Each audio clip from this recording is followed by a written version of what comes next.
Verseau et savoir ce que concrètement, à quoi la société va ressembler. Moi je trouve ça très intéressant parce que comme je vous l'ai dit, voilà, bientôt Pluton va rentrer en Verseau et que à partir de là, on va quand même commencer à l'avoir. Alors évidemment, c'est un petit peu carte forcée, donc j'allais dire, moi je vous parle en ce moment depuis le confinement du Covid-19, donc évidemment c'est facile de dire ouais la vie va changer, il va y avoir plein de choses, mais en même temps, si vous voulez, ce qui est clair, c'est que on peut se dire que des épisodes comme effectivement des pandémies, que des épisodes comme des cataclysmes climatiques ou des grands changements, etc., vont en fait nous pousser dans leur tranchement et vont nous pousser à changer. Pourquoi ? Parce que tant qu'on a le choix, on ne fait pas. Voilà. C'est-à-dire que si vous voulez, enfin, vous avez certainement été confronté dans votre vie à des situations où vous vous dites, par exemple, j'aimerais bien changer de boulot, mais enfin bon, j'ai le confort, j'ai la sécurité, c'est près de chez moi, c'est à 3 arrêts de bus, etc. C'est pas hyper intéressant, mais bon. Et puis là arrive, vous voyez, j'allais dire, voilà, le boss atroce ou bien le collaborateur abominable et vous vous faites virer. Et bon, vous auriez jamais pris la décision. Mais en fait, vous êtes très content. Je veux dire, même si vous endormez plus la nuit et que vous vous dites, mince, qu'est-ce que je vais faire, vous êtes très content. Parce que c'est ça qui va permettre, on va dire, de passer à l'étape d'après. Ça peut être un examen que vous ratez, ça peut être un contrat que vous n'avez pas, ça peut être quelqu'un qui ne veut pas de vous, ça peut être une mauvaise nouvelle. Si vous voulez, souvent, dans la vie, si vous voulez, il y a des décisions qu'on n'arrive pas à prendre et il y a le truc extérieur qui fait que ça nous pousse. En tout cas, ce qui est intéressant, si vous voulez, c'est qu'il faut savoir que le changement d'air, c'est ça. Ça commence comme ça commence par des événements qui nous poussent en fait à faire des changements que on avait très envie de faire, mais qu'on n'avait pas le courage de faire. Donc c'est ça qui est en train de se passer. Donc concrètement, une fois que on sera bien cloué contre le mur là, et qu'on se dira ok d'accord, je change, qu'est-ce qu'on va faire? On va essayer de devenir plus autonome. Donc ça veut dire, si vous voulez, que les gens, chacun, puisqu'on est tous différents, va se dire comment je deviens plus autonome. Certaines personnes vont se dire, je vais habiter dans des collectivités, dans des éco-villages. Certains vont se dire, je vais habiter dans un immeuble où il y ait plein de gens que je connais, ou bien je vais commencer à faire copain-copain avec mes voisins de façon à ce que chacun puisse faire quelque chose, ou bien je vais habiter à la campagne, parce que là il y a de quoi faire pousser des salades, paraît-il. Il paraît que c'est très facile. Je n'ai pas essayé encore. Mais voilà, c'est-à-dire que de toute façon, si vous voulez, chacun va avoir l'idée de comment je fais pour être plus autonome. Ça, c'est la première chose. Ensuite de ça, il va y avoir de plus en plus, on va dire, d'engagement en politique, c'est-à-dire de plus en plus d'engagement dans la réforme du monde. C'est-à-dire que les gens vont se dire, merde, il n'y a personne qui fait, je vais faire. Bon, il va y avoir un engagement dans l'économie, c'est-à-dire de se dire, à un moment, il ne faut plus que je sois tellement dépendant du système. Il faut que j'arrive à, en gros, oui, peut-être gagner de l'argent auprès d'un membre du système, mais en tout cas, ne pas devoir ma vie au système. Vous savez, c'est le principe, effectivement, je viens de faire avec l'école à la maison à ma fille, les pauvres miniers à la fin du 19e siècle, qui en fait donnaient leur semaine pour payer les 15 jours de nourriture qu'ils devaient payer, ou bien effectivement le loyer de la semaine, nanana, et d'une certaine manière, leur vie, et comme de beaucoup de gens qui sont pauvres, leur vie dépendait d'une certaine manière d'une instance qui en gros leur volait à chaque fois leurs 15 jours, leur 1 mois, leur 1 an, leurs 25 ans quelquefois de vie, hein, ça s'appelle le servage. Et au fond, il y a une autre forme d'esclavage aujourd'hui, comme le dit très bien Tom Hodgkinson, dans l'art d'être libre, c'est la dette. C'est-à-dire que si vous avez des dettes, vous n'êtes pas libre, vous appartenez à quelque chose, vous appartenez à la banque, votre vie elle appartient à la banque. Toujours est-il que dans l'ère du Verseau, on a un problème avec ça. Donc il y a aussi, si vous voulez, toute une question de rapport avec la nature, non pas parce qu'on est poétique, mais parce que, si vous voulez, dans l'ère du Verseau, les gens vont se dire, mince, il y a un truc qui me régénère, c'est la nature. Pourquoi ? Parce que la nature, si vous voulez, qu'est-ce que c'est techniquement ? C'est une puissance d'harmonisation. Pourquoi vous êtes reposé quand vous allez à la montagne, à la mer ou à la campagne où il y a moins de bruit? C'est parce qu'en fait, il y a le rythme, il y a la pulsation énergétique de la nature. Les gens qui font du géotellurisme vous en parleraient bien mieux que moi, mais qui, en fait, nous réharmonisent. Vous savez, il y a des gens qui font pou pou pou pou et ils disent, ça y est, vos chakras sont très lumineux et pleins d'étoiles. Moi, je vois pas, hein, donc j'ai jamais vérifié. Souvent, on se sent bien. Mais en tout cas, si vous voulez, ce qui est clair, c'est qu'on cherche à se réharmoniser. C'est-à-dire que quelquefois, on passe une journée à la mer, on s'ennuie un peu, etc. Mais le soir, on se sent très apaisé, on dort bien, on est content, et on se dit, il y a quelque chose qui va bien. Quelquefois ça marche quand on écoute de la musique. En tout cas c'est ça, la nature elle nous réharmonise. C'est un truc technique, je veux dire c'est pas pour le coup de la prouesse écologique en se disant oh là là mais la nature je sens elle m'appelle, elle a meuglé. Non c'est pas ça, c'est tout simplement si vous voulez que on est des êtres naturels, hein, on est un petit bout d'herbe, d'arbre, exactement on va dire comme des trucs de la nature et qu'on a besoin de cet ancrage. Donc tout simplement si vous voulez il va y avoir ce tournant. Après, il y a le tournant de la liberté, c'est-à-dire, la liberté, c'est quoi? Pas avoir à rendre de compte. Pas avoir à rendre de compte à qui? J'allais dire au système, hein, toujours pareil. C'est-à-dire qu'au fond, si vous voulez, ce qui est très important pour chacun, c'est d'identifier dans quel système il apparaît, de quel système, en fait, il est, on va dire, dépendant. Et petit à petit, arriver d'une certaine manière à les grignoter, ou s'il y a des systèmes que vous aimez, mais jetez-vous à fond dedans et aimez-les follement. Mais en gros, que tout soit conscient. Il y a cet appel à la conscience. Donc, si vous voulez, concrètement, on est dans une évolution de vie où les gens sont de toute façon de plus en plus autonomes. Alors après, votre manière d'être autonome, c'est pas forcément peut-être de faire pousser votre blé, hein. Votre manière d'être autonome, c'est peut-être vous mettre en lien avec une minoterie, hein, c'est un endroit où, vous savez, il y a le meunier, j'ai trouvé ça, j'ai adoré le mot.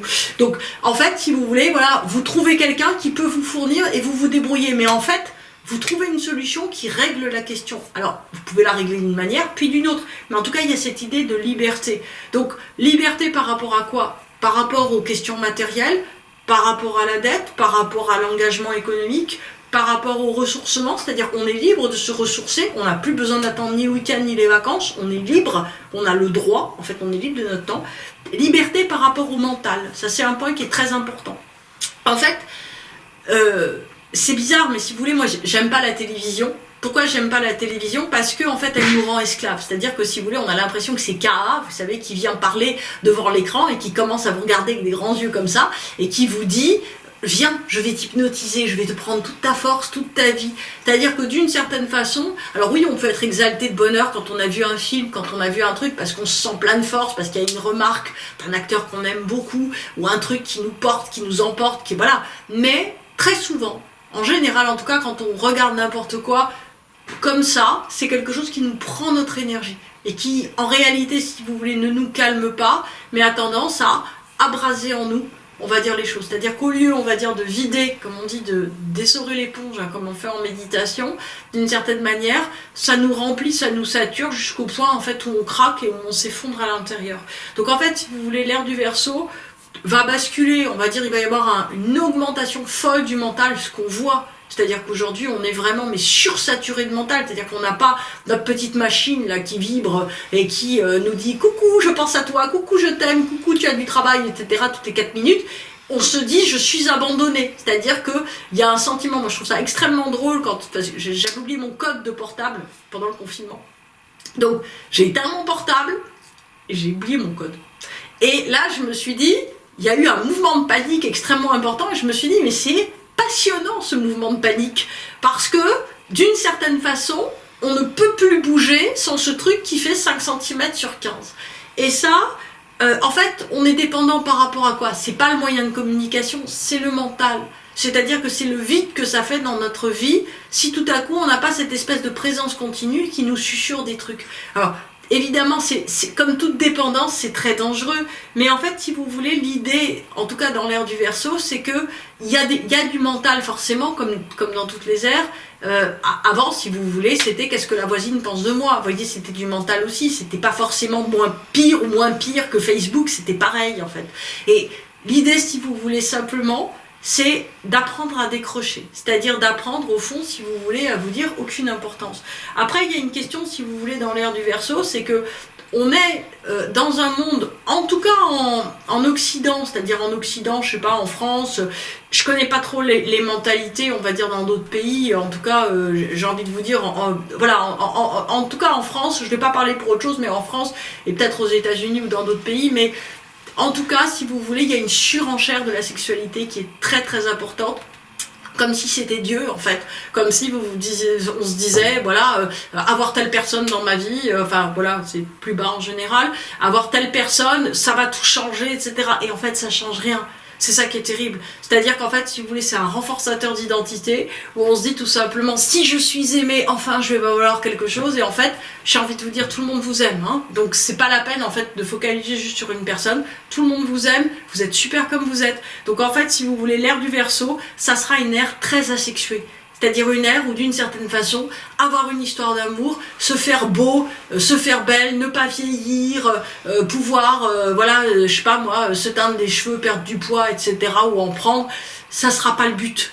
Le but, ça sera d'être passionné pour un truc, pas passionné pour quelqu'un. En fait, si vous voulez, l'ère du poisson, la fin de l'ère du poisson, peut-être avant, hein, j'ai pas vécu il y a 900 ans, donc après il y avait les chansons de geste et je sais pas quoi, donc effectivement, il y a une exaltation du lien sentimental parce qu'on se plante, parce qu'on pense en fait que l'homme qu'on aime, la femme qu'on aime, va nous sauver. Va nous sauver de quoi? Mais de tout. De la solitude, de la mort, d'être moche, de se sentir tout vide, de se sentir tout seul.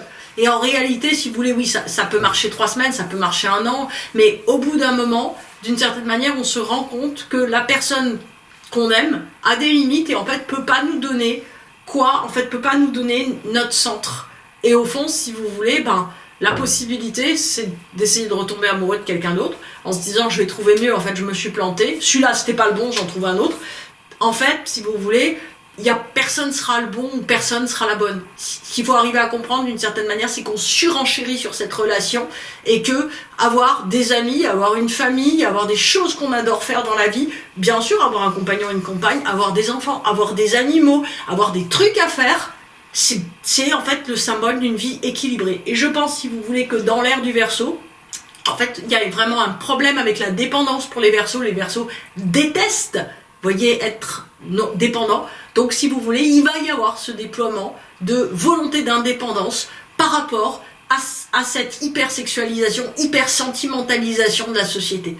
Donc, ça va faire effectivement un grand mouvement.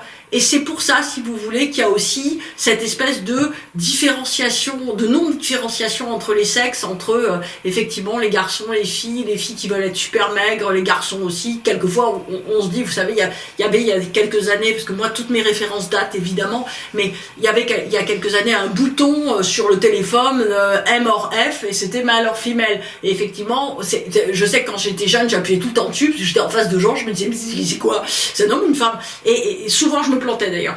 Et en fait, si vous voulez, ce qui est intéressant, c'est d'arriver à voir que, d'une certaine façon, arrêter d'être une fille, ou un garçon, c'est-à-dire le mâle yang, go, voilà, ou la fille, l'un et l'autre, si vous voulez, sont également insupportables. Quelque part, si vous...